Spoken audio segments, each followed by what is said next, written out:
మనకు కావలసిన డబ్బుని, సంపదలను దేవుణ్ణి అడగాల, విశ్వాన్ని అడగాల, ఎవరిని అడగాలి?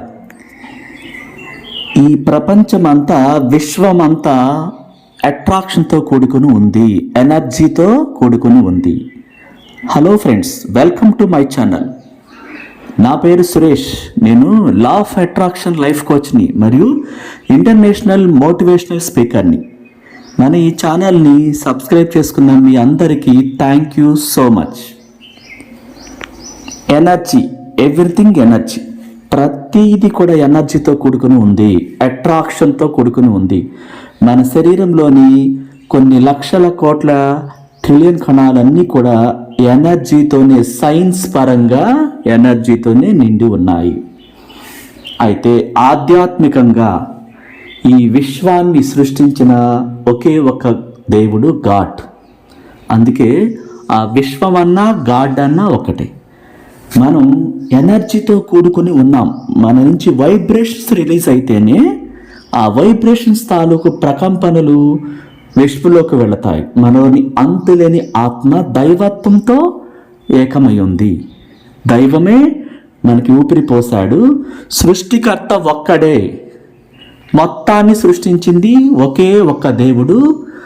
అదే విశ్వంతో మమేకమై ఉంది, ఎనర్జీతో కూడుకుని ఉంది. సైన్స్ ప్రకారం ఎనర్జీ, సైంటిస్టులు కూడా ఆ ఎనర్జీ ద్వారానే ప్రతిదాన్ని కనిపెట్టారు.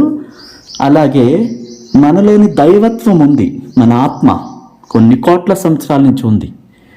స్పిరిచువల్గా చెప్పాలంటే మనం ఎంతో ప్రేమతో ప్రశాంతంగా కోరుకున్న ప్రతిదీ ఆ అనంత విశ్వంలోకి వెళుతుంది, ఆ గాడ్ దగ్గరికి వెళుతుంది. ఒకే ఒకటి మొత్తం నడిపిస్తుంది ఈ ప్రపంచాన్ని, ముల్లోకాలని, విశ్వలోకాలని, మొత్తం సమస్త యూనివర్స్ని నడిపిస్తుంది. మనకు కావాలి ఇక్కడ ఏంటి? మనీ కావాలి. మనం ఆధ్యాత్మికంగా వెళ్ళిపోవాలనుకున్నప్పుడు, యోగులుగా, సిద్ధులుగా ఈ కుటుంబ జీవితాన్ని వదిలిపెట్టేసి ఏకాంతంగా ఉండాలనుకున్నప్పుడు మనీ, మెడిటేషన్ అవసరం లేదు. ఎనర్జీ ఆ సైన్స్ ప్రకారం ఆత్మారూపంలో ఆ దేవునితో మమేకమైపోవటానికి ఆ ఆత్మ మీద కాన్సన్ట్రేషన్ చేసి ఆ యోగ సిద్ధి కార్యక్రమాలు చేస్తారు. వారు కుటుంబ జీవితాన్ని కలిగి ఉండరు. కాబట్టి ఇహలోక సంపదలు ఏమీ కూడా, సంపదలు కానీ ఏది కూడా, కోరికలు కానీ, ఆ కుటుంబ వ్యవస్థ కానీ దేని మీద ధ్యాస ఉండదు. కాబట్టి అది సపరేట్గా మెడిటేషన్ ఉంటుంది. మీరు మనీ మెడిటేషన్ చేయాలి. గృహస్థులు కాబట్టి, ఫ్యామిలీ ఉంది కాబట్టి ఆ ఫ్యామిలీని రన్ చేయాలి. ప్రతిదీ కూడా మనీతో మమేకమై ఉంది. కాబట్టి మనీని మీరు ఒక 70 mm స్క్రీన్ మీద చూడాలి. కుంభవర్షం కురుస్తున్నట్టుగా చూడాలి.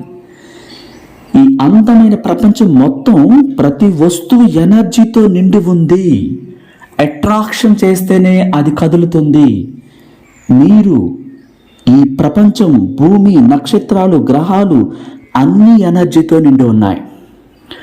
మీకు ఈ సబ్జెక్టు తెలియకపోతే నేర్చుకోండి. గురువుని సంప్రదించి ఎట్లా అట్రాక్ట్ చేయాలి, ఎనర్జీతో ఎలా కూడుకుని ఉన్నాయి, లా ఆఫ్ అట్రాక్షన్లో ఆ మెలకువలు ఏంటి, ఎలా అట్రాక్ట్ చేయాలి, ఆ సీక్రెట్స్ ఏంటి, ఆత్మ ఏంటి, మనలోని సబ్కాన్షియస్ మైండ్ ఏంటి, దాన్ని ఎలా యాక్టివేట్ చేసుకుని మన కోరికలు నెరవేర్చుకోవాలి. ఇప్పుడున్న సమస్యల నుంచి ఎవరు తీర్చలేని అనుకుంటున్నాను, లా ఆఫ్ అట్రాక్షన్ ద్వారా ఆ సమస్యకి పరిష్కారం ఉంది అంటున్నారు. దాని నుంచి నేను సులభంగా ఎలా బయటపడాలి అని మీరు ఇబ్బందులు పడుతున్న ప్రతిదానికి గురువుని సంప్రదించినప్పుడు పరిష్కారం మీకు దొరుకుతుంది. ఒక మనిషి మాత్రమే దేన్నైనా సృష్టించగలడు. ఎందుకు? తనలోని దైవత్వం ఉంది. తనేం చేస్తున్నాడు? ఒక రాయి వెనకాల, రప్ప వెనకాల, వేరే వాటి వెనకాల తిరుగుతున్నాడు. తనలోనే దైవత్వం ఉందని తెలియదు. తనలోని ఆత్మస్వరూపాన్ని, తనలోని శక్తిని అంతా రాయికి ధారపోస్తున్నాడు. ఆ శక్తికి ప్రాణం పోస్తున్నాడు. కొన్ని సంవత్సరాలు, నెలలు అలా పోసి నువ్వు నాకు ప్రత్యక్షం అవ్వు అని చెప్పి పదే అడుగుతున్నప్పుడు విశ్వం ఏం చేస్తుంది? ఒకే ఒక శక్తి ఆ రూపాన్ని సృష్టించి ఒక 100 అడుగుల రూపంలో, హైట్లో, ఆ కళలో కొన్ని సెకండ్స్ కనిపిస్తుంది. తను పరవశించిపోతాడు. కేవలం ఆకారం కనిపించగలరు. సృష్టించింది ఎవరు? నువ్వే. తను కావాలని కోరుకుంది ఎవరు? పదే నువ్వే. అందుకు ఆ విశ్వం నువ్వు కోరుకున్న ప్రతి దాన్ని నీకు అందిస్తుంది. అది ఇచ్చింది. కానీ డబ్బు వచ్చిందా ఇక్కడ? రాలేదు. పరవశించిపోయావు, నా కల్లో కనిపించుతాను అందరికి చెప్తున్నావు. మరి డబ్బేది? నువ్వు జీవించాలని కోటీశ్వరుడుగా బిల్గేట్స్గా తయారయ్యావా? అంత సమయాన్ని సంవత్సరాల తరబడి ఆ రాయికి పోసావు, ప్రాణం పోసావు, నీ ఇష్టం వచ్చినట్టు చేసావు. చివరాఖరికి ఆ ఆకారాన్ని యూనివర్స్ చూపించింది, కానీ డబ్బు రాలేదు. నువ్వు గృహస్థురాలివి. నీ కుటుంబాన్ని హై లెవెల్లో చూడాలంటే డబ్బు కావాలి. ఇక్కడ ఈ దివ్యమైన భూమి మీద ఉన్న ప్రతి ఎనర్జీ, ప్రతి డబ్బు, సంపదలు ఏదైనా పొందే హక్కు నీకుందని యూనివర్స్ చెప్తుంది. కానీ మనం ఏం చేస్తున్నాం? మన ఎనర్జీని అంతా వృధా చేస్తున్నాం. ఒక రాయికి ఒక్కదానికే కాదు, గొడవలకి, ఉపయోగం లేని వాటికి, ప్రతి వేస్ట్ దానికి కూడా ఆ మాటలకి, ఆ పనులకే ఫోకస్ పెట్టేస్తాం. ఎవరో ఏదో చేసుకుంటూ ఉంటారు. ఫారిన్ కంట్రీస్లో చూడండి, రోడ్డు మీద స్పీడ్గా వెళ్ళిపోతూ ఉంటారు బ్యాగులు పట్టుకుని. ఎవరిని చూడరు. ఎవరెవరు ఇద్దరు మాట్లాడకుండా, పట్టించుకోకుండా అసలు వాళ్ళు దాన్ని కాన్సన్ట్రేషన్ ఇచ్చి వెళ్ళిపోతారు. మనకి ఇక్కడ ఏంటి? తదేకంగా ధ్యాస పెడతారు. వాళ్ళ గురించి, వాళ్ళ రేపొద్దున లైఫ్ అనేది ఎలా ఉండాలో ధ్యాస పెట్టరు. పక్క వాళ్ళు ఏం మాట్లాడుకుంటున్నారు, వాళ్ళిద్దరు ఎందుకు అక్కడ ఆగారు, లేకపోతే ఆ కారులో ఎందుకు వెళుతున్నారు, వీళ్ళకి ఎదుటి వాళ్ళ మీద ధ్యాస ఎక్కువ. వీళ్ళ జీవితం ఏమైపోయినా పర్వాలా అంటారు కదా. అట్లా కాన్సన్ట్రేషన్ మనకి ఇక్కడ మన మీద మన ఫోకస్. నీలోనే దైవత్వం ఉంది, నీకేం కావాలో వాటిని నీ 5 సెన్స్ ద్వారా విడుదల చెయ్యి. ప్రేమతో 5 సెన్స్ కూడా పొలకించిపోవాలి శరీరం అంతా. ఆ అట్రాక్షన్ తెలియకపోతే గురువుని అడగండి, కాంటాక్ట్ చేయండి, నేర్చుకోండి. ఒకే ఒక్కడు ప్రాణం పోసాడు మొత్తానికి, ఒకే శక్తి, అది దైవం. అదే శక్తి నడిపిస్తుంది ఇప్పటికీ కూడా. మనం మన ఆలోచన మార్చుకోవాలి. వివిధ ప్రాంతాల్లో, వివిధ రూపాల్లో వారి దేవుళ్ళని పూజిస్తున్నారు. ఆత్మతో మమేకమైపోయి ఆ దేవుడితో మమేకమైపోవాలనుకుంటున్నారు. కానీ ఇహలోక సంబంధాలు, సంపదలు కావాలంటే వాటిని మనం ఒక 70 mm స్క్రీన్ మీద తహతహలాడిపోతూ చూడాలి. అవే ఎక్కువ వస్తాయి. ఒక రాయికి ఎక్కువ సంవత్సరాల తరబడి, నెలల తరబడి ప్రాణం పోసావు, అది కనిపించింది. అదేదో డబ్బు మీద, సంపద మీద పోస్తే, అధ్యాస పెట్టేస్తే, ప్రాణం పెట్టేస్తే ఆ కుటుంబ జీవితం బాగుపడుతుంది, ధనవంతుడు అవుతాడు. ఇక్కడ మనకు కావాల్సిన దాని మీద ఫోకస్ పెట్టాలి. కాబట్టి వేల సంవత్సరాల క్రితమే ఒక వాక్యాన్ని ఒక గ్రంథంలో రాస్తూ ఉంది. అది బైబిల్ గ్రంథంలో. అదేమని? అడుగుడి మీకు ఇవ్వబడను, అంటే ఇంగ్లీష్లో ఆస్క్. తట్టుడి మీకు తెరవబడను, అంటే నమ్మటం, బిలీవ్ చేయటం. వెతుకుడి మీకు దొరుకును, అంటే రిసీవ్ చేసుకోవటం. మన లా ఆఫ్ అట్రాక్షన్లోనే ఉంది, ఆస్క్, బిలీవ్, రిసీవ్. మనం అడగకుండా ఏది ఇవ్వబడదు. నీలో నీ ఆత్మ గాడ్, అదే మన ఈ ఆత్మ ద్వారా, సబ్కాన్షియస్ మైండ్ ద్వారా కోరుకోకపోతే, ఫీల్ అవ్వకపోతే, 5 సెన్స్ ఆ అనుభూతి చెందకపోతే అది విశ్వంలోకి వెళ్ళదు, అది నెరవేరదు అని. భగవద్గీతలో కూడా యద్భావం తద్భవతి. నువ్వు ఏది కోరుకుంటావో, ఏది అనుకుంటావో, ఏది ఆలోచిస్తావో అది నీకు దొరుకుతుందని భగవద్గీతలో రాశారు. అలాగే బైబిల్లో రాశారు. అలాగే మీకు మంచి మంచి గ్రంథాల్లో కూడా అదే ఉంది. ఏంటంటే అన్నీ ఒకటే చెప్తున్నాయి, ప్రతిదీ సత్యాన్నే చెప్తున్నాయి. ఆ సత్యపు మాటలే తీసుకోవాలి, మనం విమర్శల జోలికి వెళ్ళకూడదు. ఎవ్రీథింగ్ ఎనర్జీ అని ఆ సైన్స్ చెప్తుంది. గొప్ప గొప్ప శాస్త్రవేత్తలు ఆ ఎనర్జీ ద్వారానే అన్నీ కనుక్కున్నారు. ఆ ఎనర్జీ ద్వారానే మనకు కావాల్సిన వాటిని పొందమని చెప్తున్నారు లా ఆఫ్ అట్రాక్షన్లో. నీ ఎనర్జీని వృధా చేయకు, నీకు కావాల్సిన దాని మీద ఫోకస్ పెట్టు. రేపటి రోజున నువ్వు ధనవంతుడు అవ్వాలి. ధనవంతుడు చూడండి, ఆ వ్యాపారంలో మునిగిపోతాడు తప్ప ప్రపంచాన్ని పట్టించుకోడు. ఈరోజు ఎన్ని లక్షల కోట్లు వచ్చిన ఈ సంవత్సరం లాభం, నెక్స్ట్ ఇయర్ దానికి డబల్, త్రిబుల్ పెంచాలంటే ఆ ప్రోడక్ట్ని పెంచడంతో పాటు దాంట్లో ఉన్న లోటుపాట్లను సరిచేయడం, లా ఆఫ్ అట్రాక్షన్ ప్రకారం మరింతగా కస్టమర్స్కి చేరేలాగా ఇంకా ఫోకస్గా పెంచడం మీద దృష్టి పెడతాడు. అందుకని లక్షల కోట్లు కలిగినటువంటి ధనవంతుడు మరిన్ని లక్షల కోట్లకు చేరుతూనే ఉంటాడు. అదే గ్రంథంలో రాయబడి ఉంది, ఉన్నవాడికే మరింత ఇవ్వబడును, లేని వాని నుండి ఉన్నదంతయు తీసివేయబడును అని ఉంది. అక్కడ మీనింగ్ చాలా లోతుల్లోకి వెళ్తే కానీ అర్థం కాదు. ధనవంతుడు ఏం ఆలోచిస్తున్నాడు? మరింత ధనాన్ని ఫోకస్ చేస్తాడు. సహాయం చేస్తాడు అకౌంట్ల ద్వారా, ఎవరికి చెప్పడు. కుడి చేతితో చేసింది ఎడం చేతికి ఆ శరీరంలోనూ తెలియకూడదు. అందుకు మరింత అట్రాక్ట్ చేస్తాడు లా ఆఫ్ అట్రాక్షన్ ద్వారా.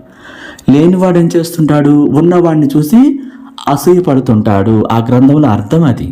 నీకు లేదా నువ్వు అసూయ చెందకు, అభినందనలు తెలుపు, ఉన్నవాడిగా ఆలోచించు, ఆ కోరికలను విశ్వంలోకి విడుదల చెయ్యి.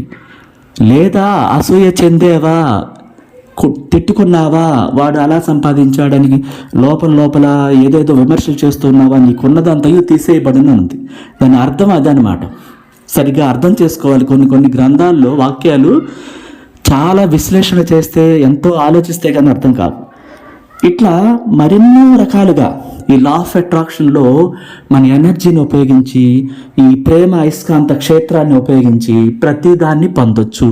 ఆ గురువు ఇచ్చే జ్ఞానం ద్వారా, లా ఆఫ్ అట్రాక్షన్ గురువు మరెన్నో రహస్యాలు మీకు చెప్పినప్పుడు, ఈ ఆకర్షణ ఏంటి, ఈ ఎనర్జీ ఏంటి, గాడ్ ఏంటి, విశ్వం ఏంటి, మరి ఈ దివ్యమైన భూమి మీద దేన్నైనా కోరుకోవాలంటే ఏం చేయాలి, నెగిటివ్స్ వచ్చేస్తున్నాయి ఎక్కువగా, ఆ బాధలు, ఆ విధంగా వాళ్ళు డిప్రెషన్లోకి వెళ్ళిపోయి ఉన్నారు, ఇమ్మీడియట్గా ఫోకస్ పెట్టలేరు. దానికి గురువు ద్వారా వాళ్ళు ఆ ప్రికాషన్స్ అన్ని పొందినప్పుడు ఆ లా ఆఫ్ అట్రాక్షన్లోని అద్భుతమైనటువంటి ధ్యానం ఉంటుంది, ఆ బ్లెస్సింగ్స్ ఉంటాయి. ఒపోనొపోనో హీలింగ్స్ ద్వారా దాన్ని రిమూవ్ చేసుకున్నప్పుడు అది ఎలా చేయాలో, ఎలా అనుభూతులు చెందాలో, ఒక టైం టేబుల్ లాగా మార్నింగ్ నుంచి నైట్ వరకు ఒక కోర్స్ లాగా ఎప్పుడెప్పుడు ఏం చేయాలో అన్నీ ఇవ్వటం జరుగుతుంది. అప్పుడు అది సులభం అవుతుంది. మీరు మీ కలలను నిజం చేసుకోవాలి. అలా ఆశిస్తున్నట్టయితే మీరు లా ఆఫ్ అట్రాక్షన్ గురువు ద్వారా నేర్చుకోండి. మీరు మీ శక్తిని అంతా ఉపయోగించి మీరు కోరుకున్న దాన్ని పొందాలంటే ఆ ఎనర్జీని ఎలా ఉపయోగించాలో కూడా తెలుసుకోండి. మీపై నమ్మకం అనేది తప్పకుండా ఉంచాలి. నమ్మకం లేనిదే ఏది జరగదు. నమ్మకం అన్నిటిని నడిపిస్తుంది. మీరు మీ కలలను సాకారం చేసుకోవాలంటే, మీ జీవితంలో ఘన విజయాన్ని సాధించాలంటే ఎలాగో తెలుసుకోవాలి. మనం ప్రతి ఒక్కరూ కూడా పుట్టుకతోనే బ్రహ్మాండమైన శక్తిని కలిగి ఉన్నాం. అదే మన సబ్ కాన్షియస్ మైండ్, అంతులేని శక్తి, నిధి నిలయం, గొప్ప శక్తిని కలిగి ఉన్నాం. ఆ శక్తిని సరైన మానసిక వైఖరిలో విజయవంతంగా ఉపయోగించుకొని కావలసిన అన్నిటిని పొందాలంటే ఈ లా ఆఫ్ అట్రాక్షన్లోని మెళుకువలన్నీ నేర్చుకోవాలి. మన సబ్కాన్షియస్ మైండ్, మన మనసుని ఆ శక్తి ఇచ్చేటటువంటి ప్రతి దాన్ని కూడా మనం ఉపయోగించుకున్నప్పుడు ప్రతి శాస్త్రవేత్త విజయం సాధించాడు. ప్రతి ఒలింపిక్స్ గేమ్స్లో వాళ్ళు విజేతలు అయ్యారు. ఈ సినిమా ఇండస్ట్రీలో లా ఆఫ్ అట్రాక్షన్ ఉపయోగించుకుని విజయం సాధించారు. అనేక ఇండస్ట్రీస్ అధినేతలు, Bill Gates, Zuckerberg, Mukesh Ambani లాంటి వాళ్ళు, వారెన్ బఫెట్ లాంటి వాడు, ప్రపంచంలోనే అత్యంత కుబేరులందరూ కూడా ఈ law of attraction subconscious mind ద్వారానే అన్ని సాధించారు. కవులు, కళాకారులు, ఆవిష్కర్తలు, పారిశ్రామికవేత్తలు ఇలా విభిన్న రంగాల్లో విజయ పరంపర కొనసాగించారు కేవలం లా ఆఫ్ అట్రాక్షన్ ద్వారా.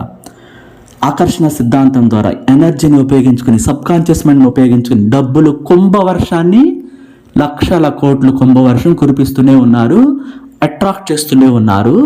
మనలోని అంతులేని నిధునిలేం, అంతులేని సంపదలను, స్వర్గంలోని సంపదలను మనం ఎట్లా అట్రాక్ట్ చేస్తే, ఆ విజయ పరంపర ఎలా కొనసాగించాలో తెలుసుకుంటే అది కుంభవర్షం కురిపిస్తుంది. ఆ విశ్వ ఖజానాను తెరిచి కుంభవర్షం కురిపిస్తుంది. ఆ విశ్వ నియమాలు, ఆ విశ్వ రహస్యాలు, ఈ ఎనర్జీలు ఇవన్నీ కూడా తెలుసుకున్నప్పుడు మీరు దేని మీద ఫోకస్ పెడతారో, మీకు ఏ రంగం అంటే ఇష్టమో ఆ వ్యాపారాన్ని ఎన్నుకోవాలి. దాని మీద ప్రాణం పెట్టాలి. డబ్బు కావాలి. ఫర్ ఎగ్జాంపుల్, ఈ రోజుల్లో అందరికీ డబ్బు కావాలి. డబ్బు లేని స్థితిని ఆలోచిస్తే లేకుండా పోతుంది. డబ్బు ఉన్న స్థితిని, ఆ ఉంది డబ్బు అన్న ఆలోచనలని నిజంగా మనం ప్లే చేసినప్పుడు, ఆ ఎనర్జీ దానికి కేటాయించినప్పుడు, ఆ ఎనర్జీని మన సబ్కాన్షియస్ మైండ్ ద్వారా విశ్వంలోకి ఆ తరంగాలను పంపించినప్పుడు డబ్బు కుంభవర్షం కురిపిస్తుంది. మన మనసే కారణం ప్రతి దానికి. మనలోని సబ్కాన్షియస్ మైండ్, మన ఇన్నర్ చైల్డ్, మన ఆత్మ, అంతులేని శక్తి అదే కారణం. దానికి ఏమని ఆదేశిస్తే అది నిజం చేస్తుంది. మన ఆలోచనలోను, బిహేవియర్లోను తేడా రావాలి, మార్పు రావాలి. అంటే ఆ మార్పుకి సిద్ధంగా మన శరీరంలోని ప్రతి కణాన్ని, ఆ ఎనర్జీస్ అన్నిటిని మీరు ఏకం చేయాలి, సిద్ధం చేయాలి. మీరు కోరుకున్నది మీకు సిద్ధించటంలో జాప్యం జరిగింది అంటే మీరు దానికి కాకుండా దేనికో ప్రాధాన్యత ఇచ్చినట్లు లెక్క. అక్కర్లేని వాటిని మీరు ఎక్కువగా ప్రాధాన్యత ఇచ్చారు. ఒక గొడవ గురించో అనారోగ్యం గురించో నిజంగా డబ్బు లేదనో పెట్టారు, అందుకు లేకుండా పోతుంది. అర్థం చేసుకోండి. Thank you so much. Video నచ్చితే లైక్